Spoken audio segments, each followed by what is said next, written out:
They're closing in. Gotta break out of this prison.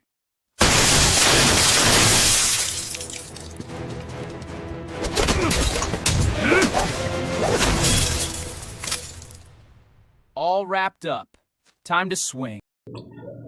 Yo, Zoomer Luna here, and today let's unbox the Marvel Legends Build-A-Figure Executioner from the Dark Avenger Spider-Man.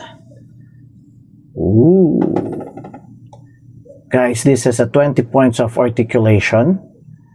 Alright, including as well the hinges of the action figure. So let's go.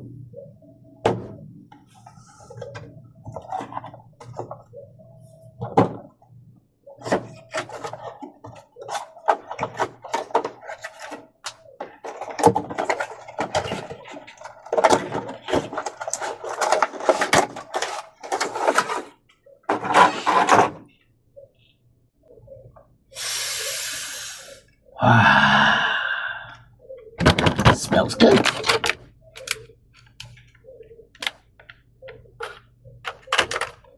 So ayan guys, nakalabas na si Six Arm Spider-Man.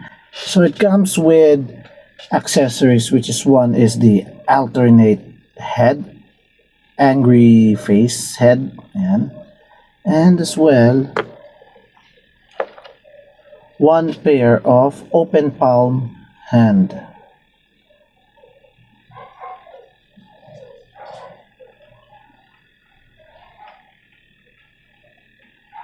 So, 20 points of articulation siya guys. Napakaganda ng details. Kung makikita nyo naman, napakasulit. Ang angas. Detailed. So, this is from the Dark Avengers comics as well guys. Na ang nag-hire sa kanya ay si Mr. Osborn. Yan. So, hinge is movable for all 6 arms. Makikita nyo. No butterfly joints in this action figure from the back. Kita nyo naman. Napakaangas ang details. Then, lahat ng 6 arms has a bicep swivel. Isa yan. Then, at the same time, double jointed ang kanyang elbows. Then, sa legs, may swivel as well sa tights and sa leg part. And then good articulation din sa toes. Double jointed ang knees.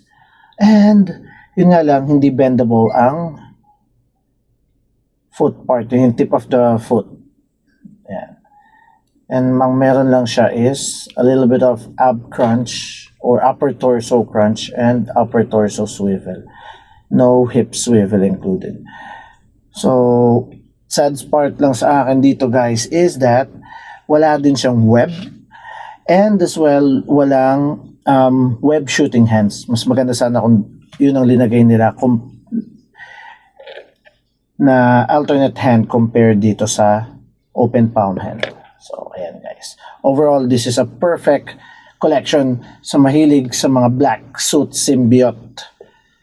Ayan. Napakaangas guys. Pushing. Let's go for the other poses.